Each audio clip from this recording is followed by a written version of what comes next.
Salam Pancasila. Sahabat Pancasila, konten saya ini saya tujukan untuk Presiden Jokowi dan juga untuk Gibran Raka Buming Raka, putra mahkota yang masuk dalam kontestasi politik 2024 melalui jalur yang sangat tidak beretika.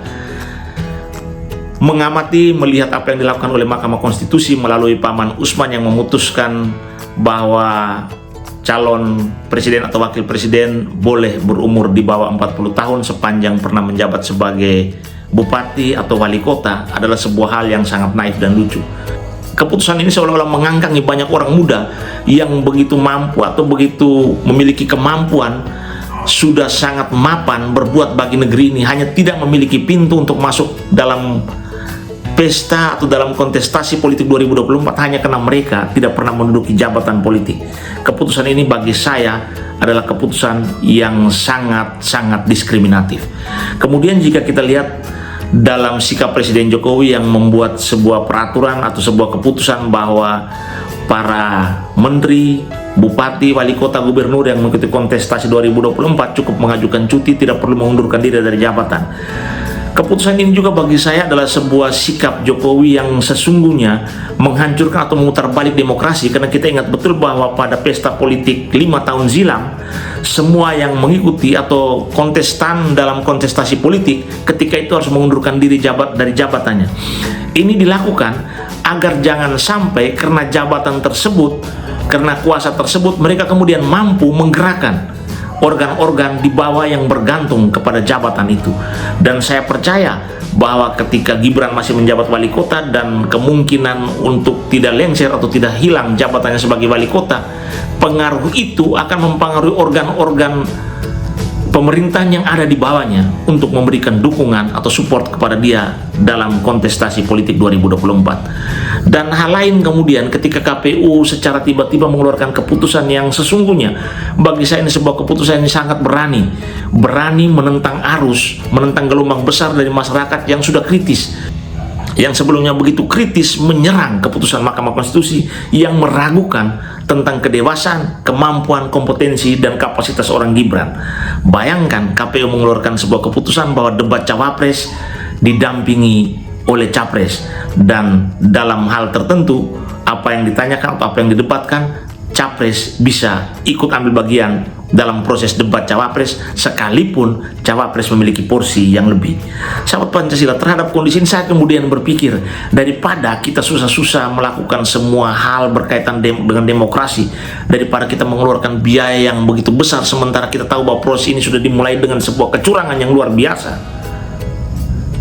Kenapa negara ini harus mengeluarkan uang yang begitu banyak, gelontoran uang triliunan rupiah untuk sebuah pesta demokrasi yang bangunan demokrasi, panitia demokrasi, panitia dalam pesta itu sendiri sudah korup. Panitia dalam pesta tersebut sudah sangat tidak etis. Panitia dalam pesta tersebut sudah mulai melakukan sejumlah kecurangan. Hal-hal yang sesungguhnya harus dijaga sebagai rambu dan marwah yang nantinya melahirkan pemimpin yang memiliki kualitas, pemimpin yang diakui, justru mulai dicuci, justru mulai direcoki dengan sejumlah hal-hal yang sifatnya curang, sifatnya tidak etis. Kenapa kita tetap bertahan dengan kondisi ini?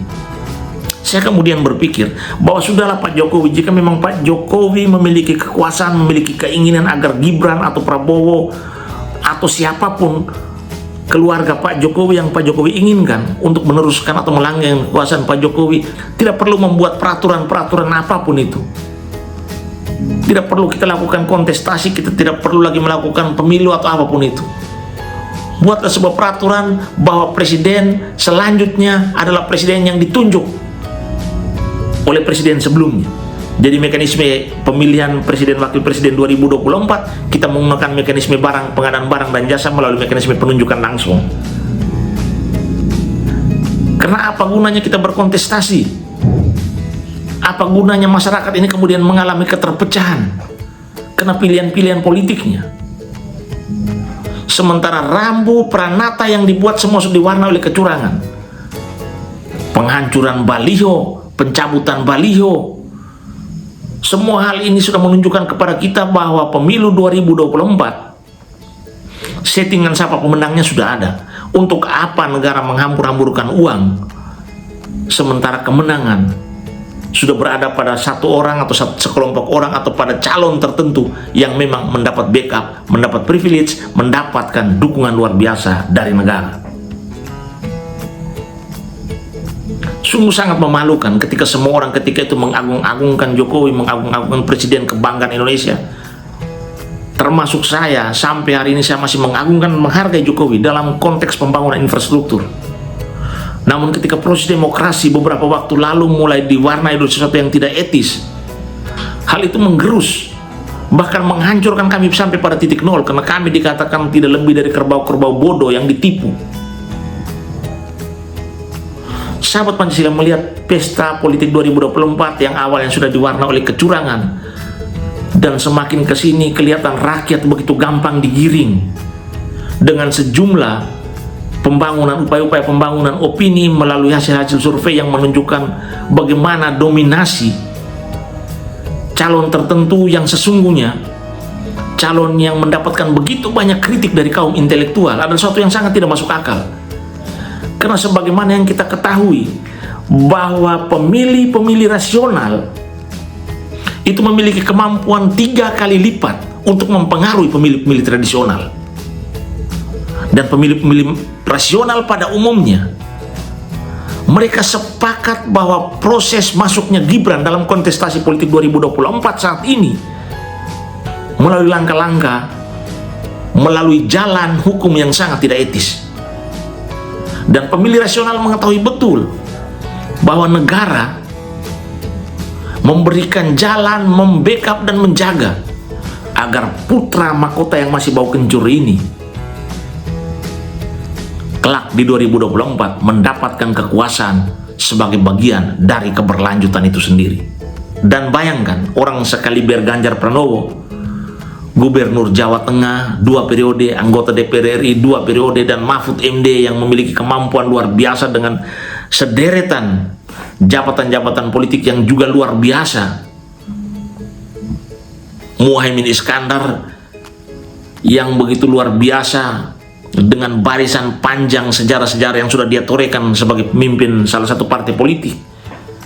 Bahkan Anies Baswedan, orang yang selama ini saya kritik, yang saya percaya memiliki kemampuan akademik juga luar biasa, terlepas dari dia memiliki keterikatan terhadap politik identitas, kemudian harus berkontestasi dengan seorang anak muda yang tidak memiliki kemampuan apa-apa. Bahkan dalam lisannya menjawab pertanyaan, dia membalikan pertanyaan itu kembali kepada penanya. Inikah Indonesia yang kita harapkan? Kemudian jika orang menyampaikan bahwa kalau mau debat sekalian bahasa Inggris, untuk apa berdebat bahasa Inggris? Karena faktanya dalam debat tersebut disaksikan oleh 200 lebih juta, hampir 300-an juta masyarakat Indonesia. Mereka ingin bahasanya diakui dalam proses debat nasional tersebut. Disayangkan memang di akhir-akhir kepemimpinan Jokowi justru menunjukkan bahwa dia tidak layak dihargai sebagai bapak demokrasi Indonesia. Sebelumnya kita begitu percaya, kita begitu yakin ketika dia menghancurkan kelompok-kelompok ekstrim kanan, para radikalis, pada intoleran. Namun hari ini keserakan akan kekuasaan telah membuat apa yang sudah dia jalankan selama 9 tahun harus tercoreng. Dan kami adalah orang-orang yang kecewa terhadap kontestasi 2024. Kami adalah orang-orang yang tidak percaya bahwa hasil pemilu 2024 adalah sebuah hasil dari kontestasi, sebuah hasil dari pertandingan politik yang benar-benar adil, benar-benar jujur, dan benar-benar berwibawa. Karena kami percaya bahwa tujuan tidak boleh menghalalkan cara. Salam Pancasila.